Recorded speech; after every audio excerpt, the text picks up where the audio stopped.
And welcome back to Beyond the To-Do List, a podcast about productivity. I'm your host, Eric Fisher, and I'm excited to welcome back to the show, Pat Flynn. He's got a brand new book, Lean Learning, How to Achieve More by Learning Less. And you might be curious, how does that work? How does learning less get more done? Well, we're consuming too much, and it's procrastination disguised as busy work. And in this conversation, Pat breaks down his strategy of learning on demand instead of hoarding knowledge you might not ever need, the inspiration matrix, which is a tool to audit where your energy is going, and how things like micro mastery and force functions and power tens lead to rapid growth. And we also touch on why surrounding yourself with mentors and community can also be a productivity superpower. So if you're familiar with Pat, or especially if you're not, you're in for a treat because Pat is awesome and you're going to love this conversation all about lean learning with Pat Flynn. Well, it is my privilege to welcome back to the show, Pat Flynn. Pat, welcome to Beyond the To-Do List again. Yes. Thanks, Eric. How long ago was it? I mean, dude, like a decade ago? Or? Not quite. I know it's not quite because I know I wasn't in this house, but that's been about 7 years. So not, somewhere in the 7-8 year range, but yeah, it's been a long time. Yeah. But you've been busy. A lot of stuff has happened and is happening. And so I'm excited to catch up with you. Yeah, same here. And when I heard you were having a new book coming out, I thought to myself, well, Pat always has good books, but this one really kind of, I think, felt like the most resonant for what I talk about on this show all the time, even though we have a wide spectrum of productivity topics.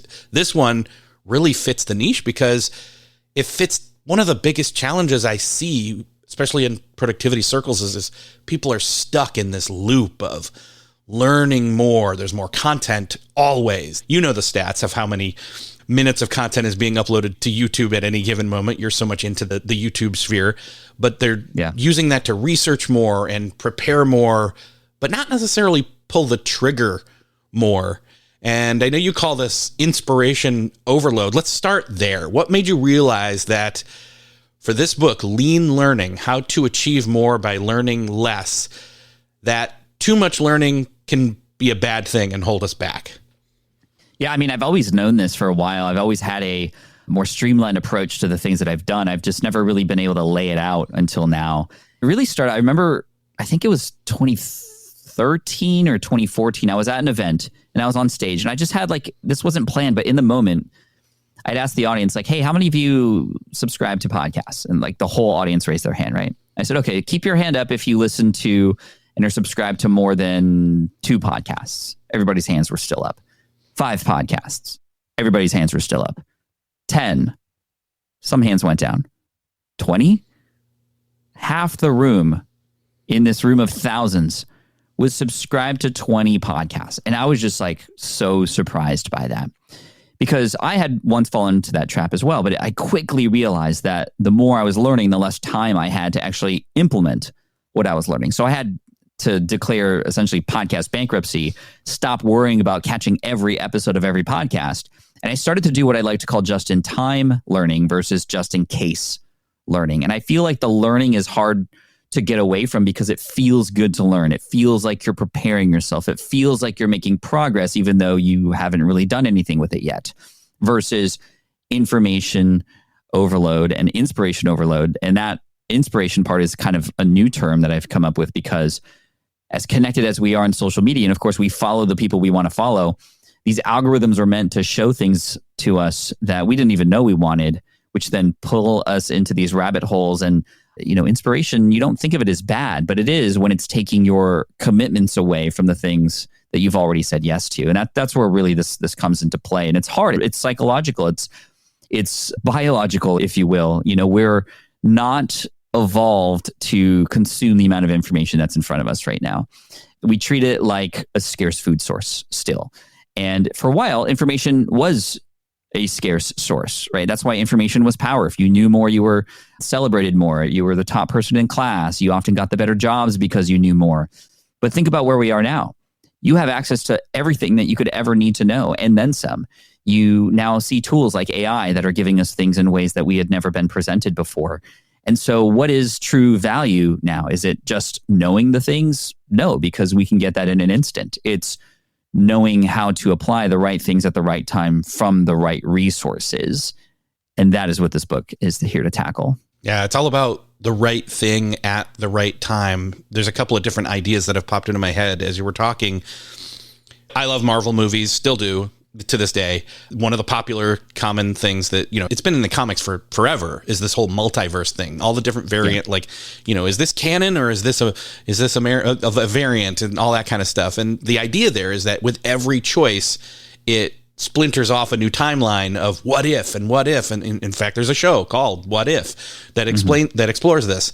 And we get stuck in that idea of, well, I can only choose one thing because I'm stuck in this universe, this reality. And so I better make it the right one. And so then that's the timing. It's the right thing at the right time. And then I need the right knowledge to be able to execute the right thing at the right time and so on. And we get basically stuck in this perpetual loop that my friend Jeff calls vapor lock, where it's like too much stuff in my head and suddenly my car locks up and won't go anywhere and do anything. Yeah, and so that's good. Procrastination. Yeah, that's a vapor lock. I actually really like that. But it's true. We kind of lock ourselves into this learning. And, I used to once listen to podcasts all the time in the car because I was like, oh, I have this time. I might as well listen and learn something new.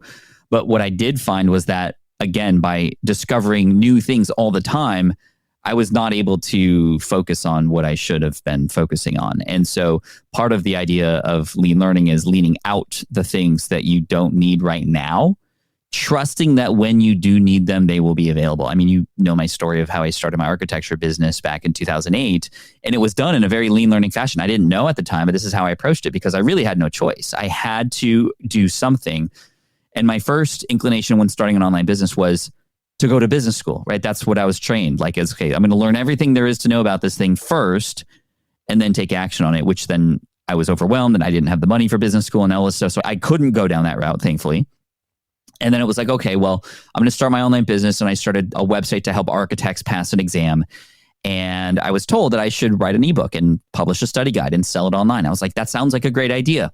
So I started researching that and I started going, oh my gosh, there's so much here. I have to learn how to write a book now. I have to learn how to make a cover. I need to learn how to sell it online. I need to learn how to do sales copy. I don't know any of this stuff. So maybe I should just go back and get an architecture job, which is what I tried to do. Thankfully, I couldn't do it because nobody was hiring at the time.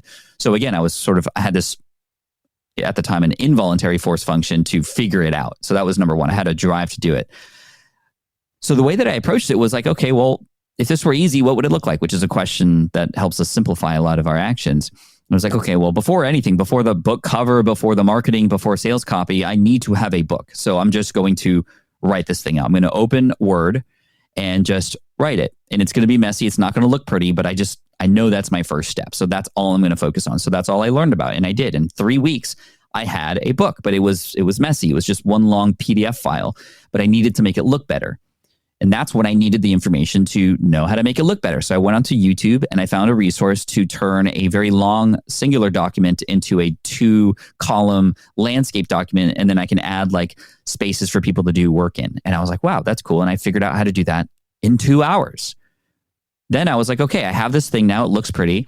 I need to then figure out how to sell it. But I had never done that before. So again, I started to get overwhelmed. But if this were easy, what would it look like? I went to a friend who had already sold digital products before and said, what do you do to sell your products? Oh, I use this tool called eJunkie, which no longer exists, but this is from way back in the day. And in 10 minutes, you could upload your PDF file and get a button to put on your website. So that's what I did. I'd made so much progress by just figuring it out as I needed it. And then finally, I needed sales copy, and I'd never written sales copy before. Again, my conditioned mindset was like, okay, I got to go to like writing school. Or learn from, a pro copywriter. People can spend years learning copywriting to master it. But no, if this were easy, what would it look like? I found a resource. It was a book called Moonlighting on the Internet by Yannick Silver. And this book was like 230 pages of all different kinds of ways to make money online, like selling on eBay and all these kinds of things. I didn't need any of that. I just needed the appendix at the end of the book, which was a Mad Lib style sales page to plug in my product and features and benefits. And I still use that sales page today that came from that book. And that sales page has since generated over $1 million by selling a study guide that I figured out as I was going along, not by learning everything and then getting overwhelmed and never taking any action, which is what most people do.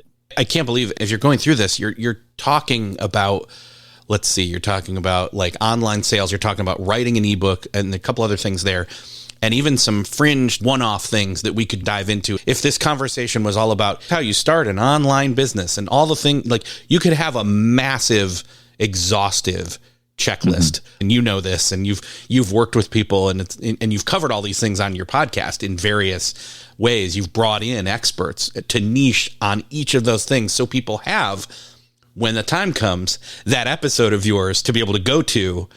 But I love this idea of don't get too far ahead of yourself, and say that question again. I love this question of, if this was easy, what is it again? Yeah, so the acronym is we will, which is, if this were easy, what would it look like? I have to give credit to where credit is due. That came from Tim Ferriss. I was at a decision point in my life across several different things I was focused on and getting too overwhelmed, getting almost burnt out. And Tim had asked, hey, if this were easy, what would it look like?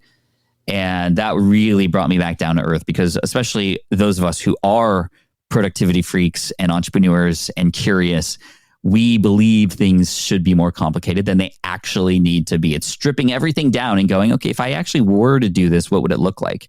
When I teach a lot of people how to start businesses, the questions they often ask is, well, should I write a book? Should I do online courses? Should I do coaching? Maybe create an agency? What's the LLC going to be? How do I do business banking? And it just, again, starts to get overwhelming. But before any of that, it's like, okay, well, before we determine those things, who are you going to be helping and what are you going to be helping them with? Can you find one person and help them solve one problem? That's what we should be focusing on. Now, 99% of the work we thought we needed to do can go away. And I can just focus on now finding a community of people who have inconveniences that I can go in and make a little bit more convenient. And things just start to simplify from there. And then you get that one result, which turns into a case study that you can use to then market this thing as you grow. And then the website can come. And then the one social media platform can come. And then you can ask yourself, okay, this is very common with people who have a little bit of success in business. They're like, okay, should I start a YouTube channel? Should I start a podcast? Should I start an email list? Like, what should I do first? There's so many things. In many cases, when I do coaching, all of those will work, but none of them will if you do them all at the same time. And so the question is, which one are you most excited about? Where do you feel like you have the most opportunity? And in many cases, the answer is literally throwing a dart, because you just need to get started. The doing will teach you more than the learning from a textbook.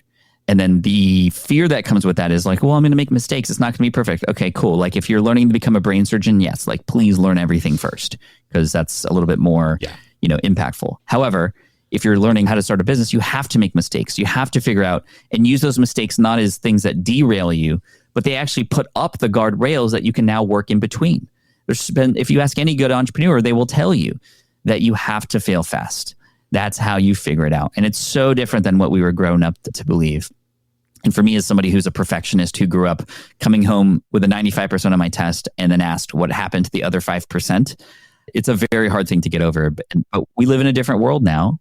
And like you said, you have to trust that when you need those resources, they will be there, because they're all there. You just don't need them all right now.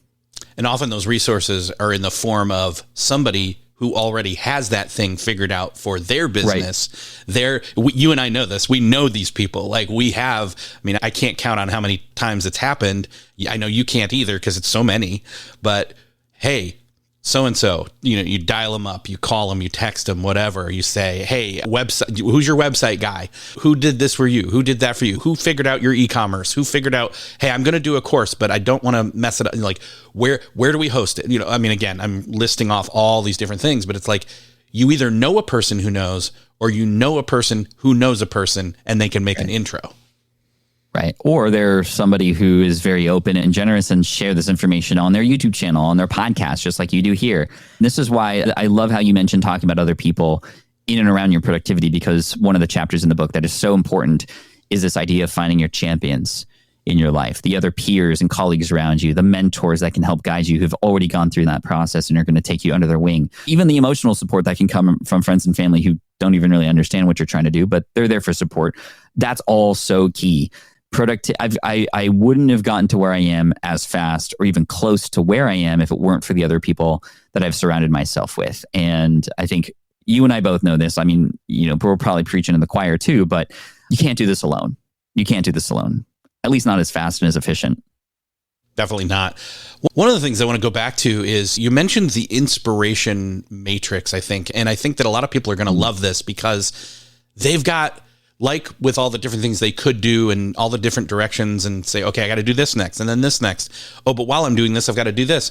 But on top of all that, I have all these ideas competing for attention. So how can they, one, what is the inspiration matrix? Spell that out. Yeah. And then how does this tool help us focus on what really matters?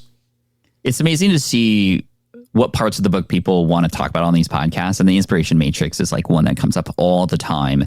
Because again, I unpack these things as I teach them in this book. Some of the things that I thought were going to be very popular haven't really been discussed, and some stuff that like this that I was like, oh, this is like table stakes. It should be kind of obvious. It's not. And so I'm glad we're talking about it now. It's a matrix that is from left to right. You're going from less interesting or exciting to more interesting and exciting, and then less important to more important from bottom to top. And so the upper left corner, the stuff that's sort of very exciting but not as important, is going to be what I like to call your recreational inspirations. These are things that aren't necessarily going to be passions, like in your upper right-hand corner, which is the more exciting, more important things. Most entrepreneurs will have several things in their passion pursuits, sort of part of the matrix, and zero things in their recreational inspirations. And it's important to have at least one recreational inspiration so that you can have a place to escape to recharge, to just take a breath in. For me, that's a lot of outdoor things, fishing and things like that, which I found so important in my productivity levels, all the things that really matter to me most that are really important and exciting. The other thing is it's, again, seeing it. And the cool thing about this exercise is when you see it in the book and you kind of actually go through this process, it's essentially an audit on where your time and energy is going. And we find that when you take this audit and you can kind of like zoom out a little bit, because we often are in automation mode, you begin to see where and maybe even why you're starting to burn out, either because you don't have a lot or anything in your sort of hobby area. You have too many passions you're focused on, and which is why none of them are working, because you're divided across too many things. The thing that I found to be the most impactful in the inspiration matrix is in the lower left corner, the stuff that's less exciting and less important. And that's what I like to call junk sparks. This is what we get when we are always on social media. We get junk sparks. They give us an initial boost or adrenaline rush or sort of endorphins for a quick moment. And we might start to go down this rabbit hole now that has nothing to do with anything that's important for us. It's a junk spark. And in most cases, for a lot of the people who are over-inspired, this is where you see a lot of time come back when you start to X out or remove some of those things. And then in your lower right-hand corner, the stuff that's like most important but least exciting, these are your critical commitments. Taxes and like other boring things that like you don't want to do, but you kind of have to. Knowing that they're there and kind of, just owning up to them is fine. It can be a good reminder on like, okay, well, I have to do these things. So let me get them out of the way so I can focus on my passion pursuits and the things that I'm most excited about. So this inspiration matrix has been really, really helpful and already life-changing to a lot of readers, I've been told, because it really helps put into perspective, like, what are you actually focusing on? Where is your time really going? And being honest with yourself about that, and then being able to make changes as a result. It's a big thing to be able to be honest with yourself when doing an audit like this. Mm-hmm. Some people don't want to hear that word audit, but call it a check-in, if you will. I don't know. It's self-awareness, if that makes it feel any better for you either. I mean, there's different terms, but ultimately It comes down to how are you using this limited amount of time and energy that you have in a combination, because sometimes you have more time and less energy, and sometimes it's vice versa. Sometimes, like you said, with these junk sparks, especially with like social media, oh no, I've got to go check in on, it's me. So you're not really socializing, but you're rationalizing it as socializing or brand building or whatever, you want to call it, when in fact you'd have been better off to have meditated, stayed silent, called a close friend, talked for 30 minutes to one person, not skimmed all of them and got nothing out of any of it. It's right. So, I mentioned earlier that I used to listen to podcasts in the car. I don't. because I know it's actually dangerous if it's not about the thing that I'm focusing on right now. That's what just-in-time learning is. What is the next thing? Only allow yourself to learn about those things that are there right now. So what I found really interesting by being silent in the car, number one, I'm hearing noises that I don't normally hear. Even the radio I don't turn on. I'm sitting there in silence, which is weird when I tell people. But then you hear about and are reminded about like shower thoughts, right? When you have shower thoughts, they're called shower thoughts because that's like literally the only time that you're not in front of a device and you finally have time to reflect and think to yourself. So that's why shower thoughts. And it's when you get good ideas. It's when you are able to process things. We don't give ourselves time to do that anymore. And it's the processing, it's those sort of alone times that are really, really important to be able to then reflect on where it is that you're putting your time and energy and what's exciting to you and maybe where you want to remove things. And if you don't give yourself that time to do that, you're just going to keep being in automation mode and absorbing way, way too much and get overwhelmed by it. The other part about this that's hard with seeing and getting access to all this stuff is letting go of the stuff that still is interesting or other people say is exciting, because we have this fear, we have this FOMO, fear of missing out on these things that are coming across our desk or our feed. And there was a strategy that somebody came up with a while back called JOMO, joy of missing out, which isn't great because it's like you're kind of just kidding yourself. You're kind of lying to yourself about being joyful about missing out. It's like, I don't know if you've ever seen Legally Blonde and, Reese Witherspoon's studying for the bar exam and her friends are all out partying and she's like studying for the exam. It's like she's not happy that she's missing these parties, but she's making a choice to do it. And so the real strategy is the joy of opting out. It's owning up to the fact that these things exist and even realizing that, you kind of want to do them, but you know what? You're going to make a decision to not to. You're opting out, which then internally helps you opt back into the thing that you should be doing and that you've committed to. And that has been a huge productivity tool for me, is to not ignore, but actually confront these things that come across my feed or myself and say, no, not right now. I'm going to be disciplined enough to reinforce the things I've already committed to and said yes to. And maybe I'll put those things away and come back to them later. And it's funny because that is a good strategy to kind of like get over the FOMO. It's okay, these things come across my feed. I'm going to put them into a Notion board or something so I can come back to them later. You never come back to them later. You don't need them. They're just a tool to move forward. And it's funny because by the time I need that information, usually there's something better that's come out since then or something more relevant. So it's literally, I never go back to those things. It's just weird the way the brain works. And again, we're wired to consume information like it's a scarce food source, but it's no longer scarce. We are at a buffet line. And not only are we stuffing our plates full because we feel like we need it all, we're also getting force-fed stuff that we don't even know we need. It is so important to learn how to navigate this world the way it is now in order to move forward. And we're stuck in a line like it's the cafeteria in high school or something, just moving along and moving along and moving along like instead of slop coming down. Yes, that's what I was picturing too. I love that you brought up not listening to anything in the car, because one of the things that and the shower as well, one of the things that I have found, this is a brand new thing as of about 2-3 weeks ago now, that I've been trying out, is first thing in the morning, getting right outside, because we've got more light out this time of day where I'm living, and taking the dog for a walk. And one of them, the other one doesn't like me, so I'm like, screw you. But anyways, I try to hide it that I'm going out with the other one. But anyway, leaving AirPods, leaving phone at home.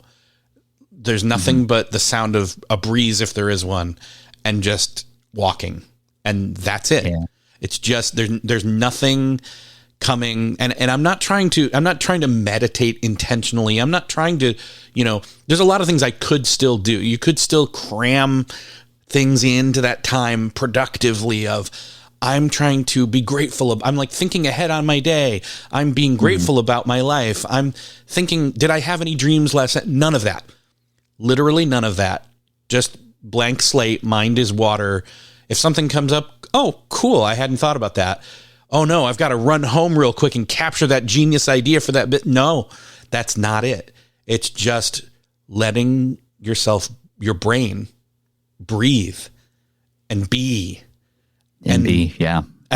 We don't do enough of that. So we try to cram everything. And that's why often, a lot of times, as you were saying earlier, and I think we've maybe not exactly put it this way yet, learning is a form of procrastination. we're scared of taking that next step. So we decide I've got to learn more first, then I can do something. How do we short circuit that? The deadline and the force function is really the biggest strategy. Having a moment in time that you have to show up for a higher pressure situation is going to get you off your butt. And I felt this with the book. The book was my first traditionally published book, and I had deadlines I had to meet, which forced me to extract this information and get it out there and make it messy and then figure it out from there. I talk about a story in the book where Philip Taylor, the founder of FinCon, invited me to speak at his event, and I was deathly afraid of speaking. I'd said no to many other opportunities, but I said yes because I knew I wanted to learn how to speak. And the only way that I knew I was going to finally do it was to say yes to speaking at his event in 2011 and, really having a limited time. I mean, there is a book that is coming out soon, Dr. Ben Hardy, who wrote alongside Dan Sullivan, that 10x is easier than 2x. Yeah. Love that book. His new book, The Science of Scaling, talks about time and how a strategy for scaling or reaching your goals, or in our case, in this discussion, being more productive, is to compress time. Because you will always put the amount of effort into whatever amount of time you give yourself to do the thing. And so just shorten the time.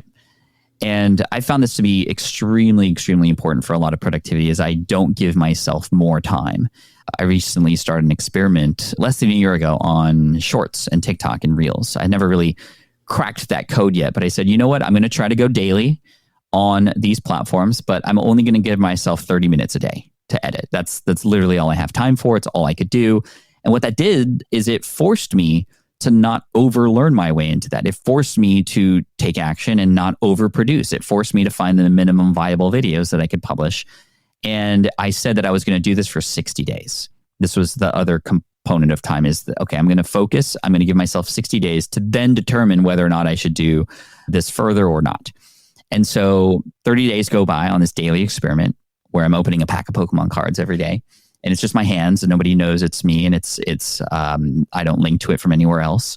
And I'm getting about 300 to 500 views per day, which is great, but it's not even close to where normally people would say that it's working yet. But again, the goal wasn't to get views. The goal was to get to day 60, count uploads, not likes, as my buddy Alex Ketchum says.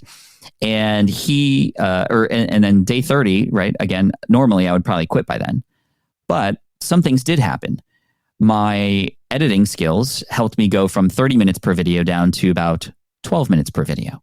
So I was actually able to get a lot more done faster and get ahead on it a little bit because I had just put the reps in. I also had 30 points of data to learn from. Some videos did better than others, and I was able to discover through patterns, like when there was a sticker on a pack of Pokemon that was more likely to retain people more. If I interacted in person with people at a store to buy the product, it would do better in terms of a video. Day 35 comes around. One of those videos hits 750,000 views. It just explodes and the entire channel blows up. And right now we are 352 days. So I'm almost a year into this now. It's a series called Should I Open It or Should I Keep It Sealed? And it now has 4.5 billion views across those three platforms.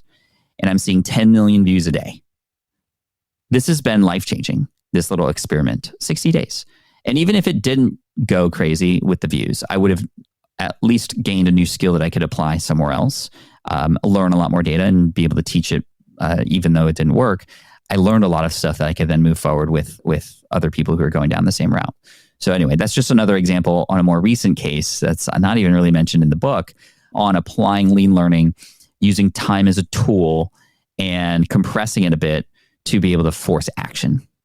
I love this because you're basically living out some of the stuff that Anne-Laure Lecomte in her book Tiny Experiments that's been out recently. That's such a game-changing book. Honestly, her book is all about lean learning in a way, but it's doing those little experiments. So it's funny that your books are very complementary. I love this. We spoke together in Boise at Craft and Commerce recently. That's awesome. Yeah, it's so cool to see that. I think that one of the cool things, remind me about applying, I'm going to come back around to this, and there's a reason I'm calling it out, because it's an ADHD tip for people when it comes to this very topic. One of the things that this reminds me of is the idea that you've got, shoot, I shouldn't have said the ADHD thing because it derailed me as I was saying it. So funny. Oh my gosh. The main point I remember what I was going to come back around to. The main point was, forget it. Talking about tiny experiments. Yeah, it was tiny experiments, but I can't remember what it was. Anyway, I'll edit this. Point being, one of the cool things as an ADHD tip is some people, you set that artificial deadline of 60 days. Some people with ADHD, like me, will say, it's great to set that deadline, but I'm still the one that has to enforce it. And if I'm ADHD, I'm not going to enforce it.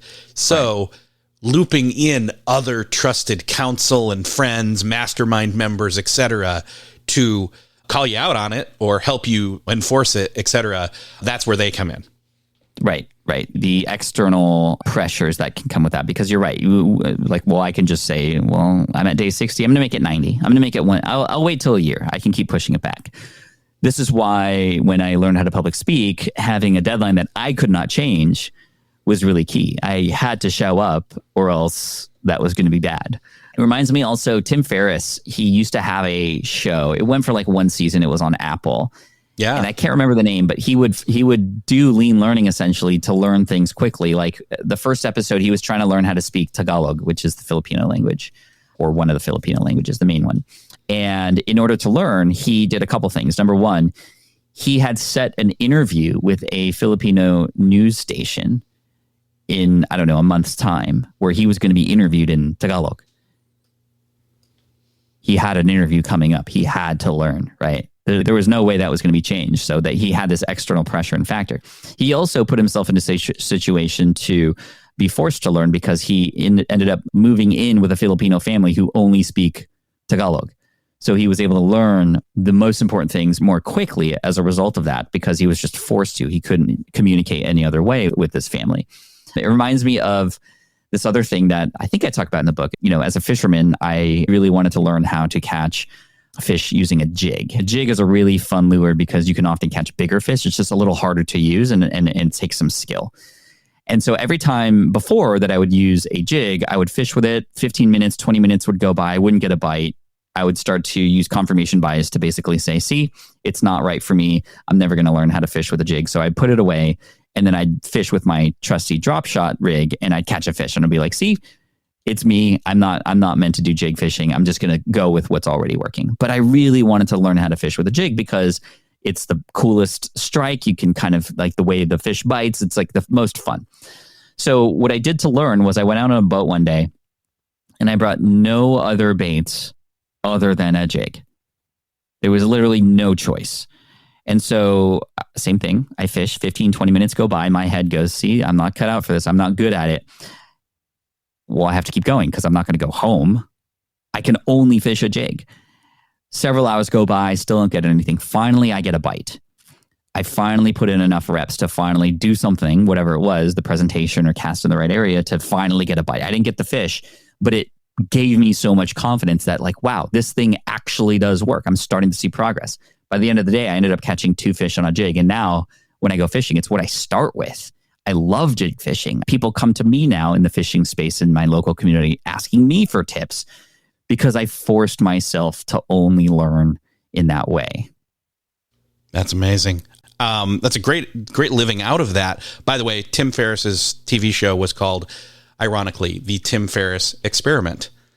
He was doing one experiment every episode. I actually remember watching that show back in, gosh, this is almost a decade ago now, probably. Yeah. Something like that. But cool. Voluntary force functions is what we've been talking about. But that feels like it fits somewhere in between the spectrum of micro mastery and quantum leaps, which are two other things. How does that relate? What are those two things? And then how does that relate to those?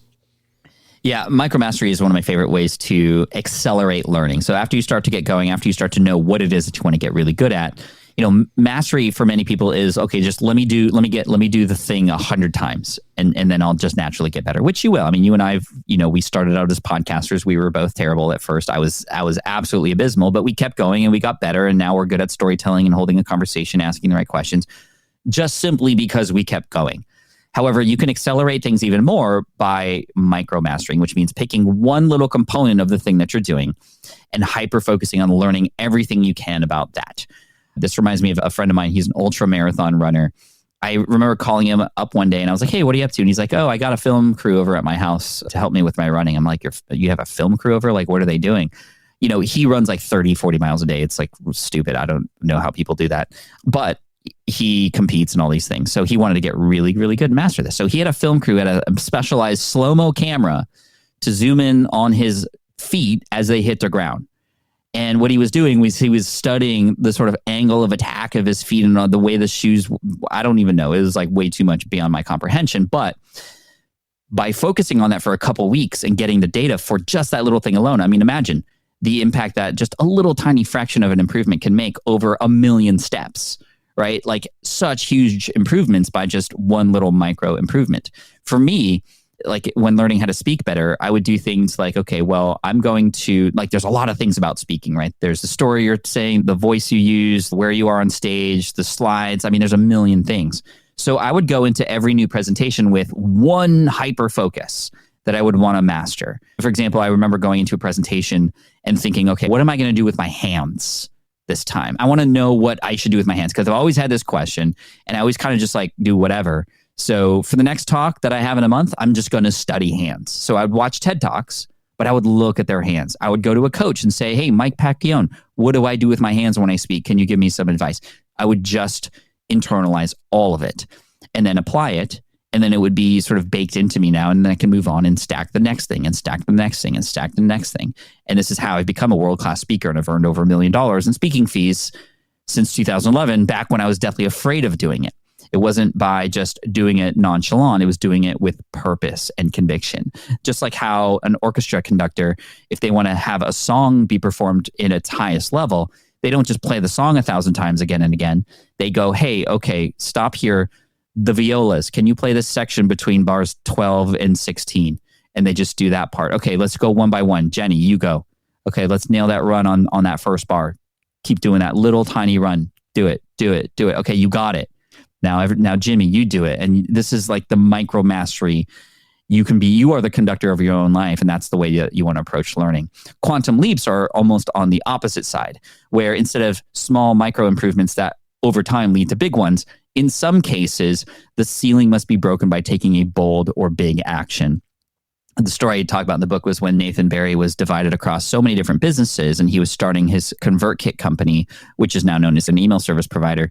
It was going nowhere. And he had to take a big, bold action, a quantum leap, and essentially get rid of the things that were working that were not about building this business. And now it's a business that's one of the top email service providers in the world. And it's doing so much better as a result of that big move that he made. In some cases, growth and acceleration happens with what you're doing with micromastery. In other cases, it may require a bigger, bolder move. But either way, these are ways to excel much, much faster. And then finally, there is a happy medium in between the two. And that is what I like to call the Power 10. So back when I used to row at Cal, I was on the lightweight Cal rowing team, obviously lightweight. And it's a boat with 8 other guys and a coxswain. The coxswain's the person who sort of yells the commands, the lightest person in the boat, so that we can all keep the same rhythm.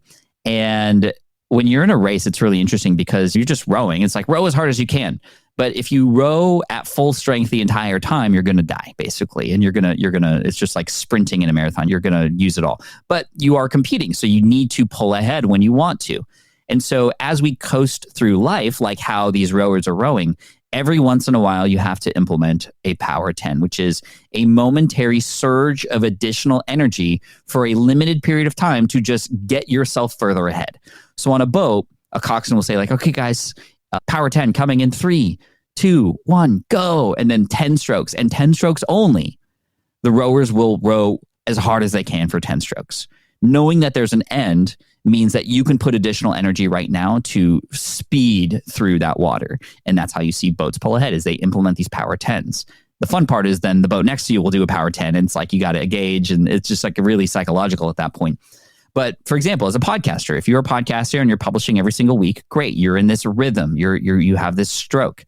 But implement a Power 10 to get you to that next level, which might look like maybe you take a week in September and you say, hey, this is marketing week on our podcast. And every day, just for this week and this week alone, we're going to have a world famous marketer come on and tell you something that's going to help you with X, Y, and Z. You make a big deal out of it. You promote it. You build hype around it. You have now 7 times more downloads than you would normally have. You have a lot of more hype around it, probably able to get a lot more subscribers in a shorter period of time as a result, and maybe even climb the rankings of Apple because you have compacted so much movement in such a short period of time. It's not forever, though. It's not daily forever. It's just for 7 days. And that is a version, for example, in the business world of a Power 10 being used, or in this case, Power 7, to just put additional effort into something for a moment of time, almost like a hackathon. Right? Coders will spend 24 hours to design something new with the Red Bulls and the pizzas and everything. They'll stay up. But so many great things are built in that momentary heightened state of just work for a period of time that they know it will end, but then amazing things are created during that time. Yeah, it's that cycle of sprinting and then, that rush of activity and then accomplishing something that wasn't possible with just, again, consistent everyday action. It requires sometimes some exceeding effort and extraordinary action in order to do it. I can't help but think of, we're both 80s kids. I think both draw upon one, some of the best 80s movies ever, Back to the Future. But I'm thinking specifically of one that has to do with martial arts, The Karate Kid. A lot of the learning there happened subconsciously. And I think in some of the things you were just talking about, we end up becoming our own Miyagi in a way. Yeah. We put ourselves through something. We don't know what we don't know. We're working it out. We're doing it. And then we have this flash of realization and clarity that, I now know I now know more. I now know what I didn't know. And I now know what I need to know next, and can then, grab a real life Miyagi and have somebody that's a mentor or that next piece of information. Like we referred to earlier about friends, peers, with, colleagues, mentors, etc. Wax on, wax off, baby. So anyway, had to bring that up because earlier I was thinking of something and I was like, what was that I forgot? And I said I would edit it out, but maybe I won't, because it looped back around. It was the Miyagi thing. So yeah. And, that's a good example of being okay with just making mistakes. Yeah. Mistakes don't necessarily have to derail you. They then can become the rails that you can now work in between. And that's what I think a lot of us, especially 80s babies, who were conditioned to believe everything had to be perfect, that you had to have the perfect grades and go to the perfect school to get this perfect job. We're living in an age now with so much information, but also so much opportunity, that if you were to take that perfect approach, that you're never going to go anywhere, because things are moving so quickly. In this age of AI, where information is becoming commoditized, everybody's able to get access to the same information. The big differentiator is going to be 2 things. Number one, how you use that information, more time taking action over information. And B, the people parts of it, the human experiences, the relationship building, per the champions conversation we had earlier. That's what's really going to stand out in this world of AI. The person, the people part of all this. This is, as a creator, very important to understand. It's not the information that you're sharing. It's how you package it. It's how you tell a story. Storytelling, in my opinion, the most important skill that anybody can learn right now is the power of storytelling. If you can tell a story, you could hold attention, you could build a relationship, you can make an impact on people and do the human related things that AI will never be able to touch. It also makes me think of how you conclude the book, and I really like this, that you turn it from being somebody that's a learner into someone that becomes a leader and then leads from that space of what they've learned, and, walking alongside people and in front of people even. I will lead the way for you. Follow me. We'll do this.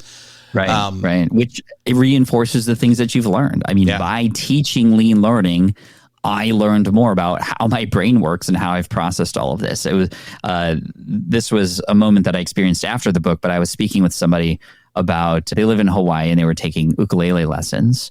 And I mean, you're getting the best ukulele lessons in Hawaii, obviously, right? And it was just a couple weeks in, and this guy was getting lessons, and the teacher goes, "Hey, okay, now I want you to teach your son how to play the ukulele. These 4 chords that we've been working on, I want you to teach your son how to play them." And the guy, my friend, was like, "Well, no, I'm not even close to being good enough to teach anybody yet. Like, I am here to learn from you. Why are you telling me to teach somebody?" And he was like, "Because when you teach your son, who was 8, you're going to then internalize these things that I'm teaching you, because you're going to have to find a way to figure it out in a way to now teach an 8-year-old, and it will reinforce these chords that you're learning." And so, of course, now he did this, and his son's excited. Now they're bonding, which is cool. It's a nice byproduct. but he was able to internalize these chords and memorize them, and now the teacher can stack new things on top of it. So the learning can come from teaching, and what a world to be in. What an amazing, beautiful place if everybody, the things that they taught the things that they learned, they were able to teach and help others, which then reinforces their learning and helps those people. And then the people that they are able to help, this ripple effect that you can have from teachers and learning is amazing. So that's why I'm here. And that's why I'm writing this book. And, a lot of people are like, Pat, what's your big master plan with this book? Like, are you going to have like a learning agency? What's like, I know your mind. And it's like, no, we still have SPI. We're teaching business. And I have my Pokémon channel, which is what I'm having a lot of fun with. But this message needs to get out there. I have 2 kids, 15 and 12, and they're at an age where they're going to have to make some decisions about who they are and what they want to do with their lives. And they're living in a much different world than you and I lived in, Eric, when we grew up. It's overloaded. It's so easy to get burnt out. It's so easy to be confused. And this is my answer for them and everybody else out there who's entering this world and wanting to achieve more and just wants to do it the right way, in my opinion. Yeah. The impact that this book is having is going to be huge. One, I know because I've never, ever seen on Amazon, when I went to go look at the book again, before I talked to the person about the book, that it was literally temporarily out of stock, like yours is literally right now as we record this. I was like, what? You can't get the paperback right now from Amazon. Literally. Yeah. So that means it's selling. That means it means you've hit a nerve. 2, it means it's selling. And 3, that just means that, like this conversation, I hope a lot of people are going to be getting a lot out of it. It's got great reviews.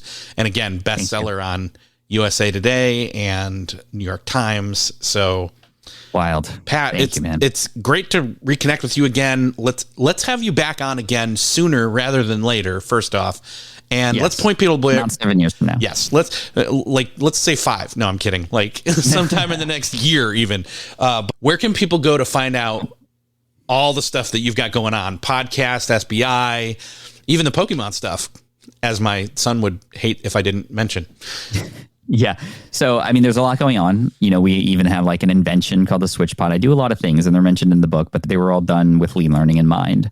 With SPI, we have an incredible community. We teach a lot of entrepreneurship, everything from email marketing, affiliate marketing to online courses, building communities itself over at smartpassiveincome.com. And we've shifted our business model from just here's information, go get it and go buy it. No, it's all inside now this community, and we call it community powered courses. We take you through it. We hold your hand through it. And that's been a huge game changer for us because, like I'm saying, there's too much information already. So we wanted to add the human experiences on top of that. And people are getting 3 times more likely results with those things that we teach, which is amazing.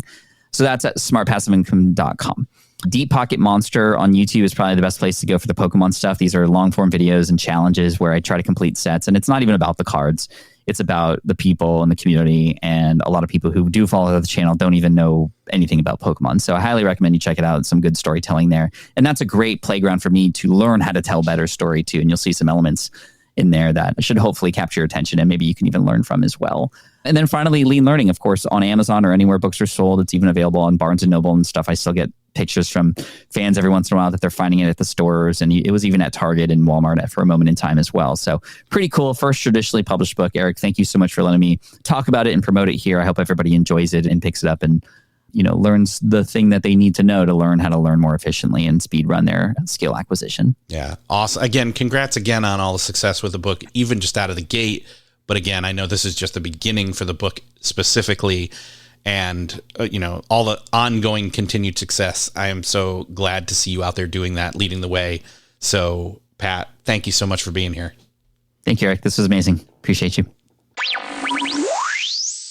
Well, that's another podcast crossed off your listening to-do list. I hope that you enjoyed this conversation on lean learning with Pat Flynn. And I'm just going to say it. Go grab the book. Click over to the link in the show notes. It's been out for a while. That's if you can get it, because honestly, it's been out of print or back ordered, so to speak, often since its release a couple months ago now. But it's definitely worth grabbing. Honestly, we touched on some great and important stuff, but there's so much more in the book. Pat really packs it in to lean learning, how to achieve more by learning less. This is very much about being strategic and laser focused and how to know what to do at the right time when you need it, not wasting time learning it ahead of time, which you think is kind of backwards, but it's not, as we said. If you found this episode helpful, I would love for you to share it with somebody that you know needs to hear this episode. Hit that share button in your podcast player app of choice, wherever you're listening to this, or head on over to the show notes, share it from there. You can find them at beyondthetodolist.com. Thank you so much for sharing. Thanks again for listening, and I will see you next episode.